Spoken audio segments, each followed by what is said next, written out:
Hey guys, it's Tim with Bevan Farm, and today I'm going to show you how to replace an inner tube on a bike. My daughter went to go ride her bike the other day and tire was flat. Tried to add some air to it and nothing was working. So I think that there's a hole in the inner tube.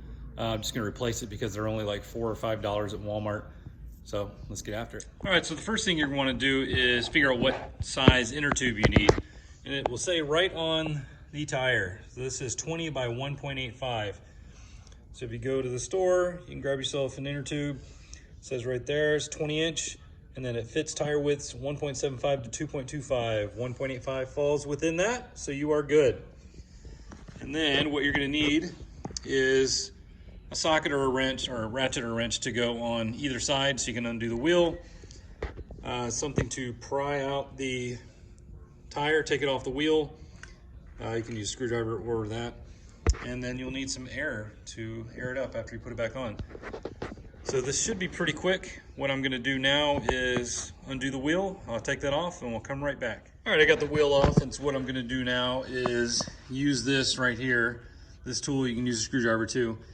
And what you do is you just wedge this in here and get the tire to come over the lip of the wheel. And as you do that, you just slide around like this.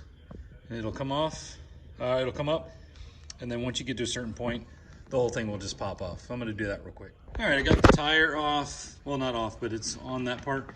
And what you're gonna do now is pull it off, but you have to make sure you get the Schrader valve to go through the wheel here. So you're just gonna kind of start at that point because the inner tube is right there. So do that, the whole thing will come off. So there's the wheel and the tire, all separate. What I'm gonna do now is get the inner tube out, and I'm gonna spread it out inside the wheel there. And then I will put it back on. You just have to be careful when you put it on not to pinch the inner tube, because that makes it more likely to rupture. Okay, inner tube is inside the tire, and what I'm gonna do now is line up the hole in the wheel with that Schrader valve there, and I'll put that in and spread this over top of the rim. Okay, I got the tube inside the tire and put the tire on the wheel.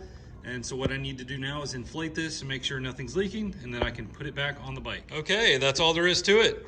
Pretty simple process, took about 5 minutes. My youngest is gonna be happy that she can go for a ride on her bike today. So yeah, here it is. Hope you enjoyed.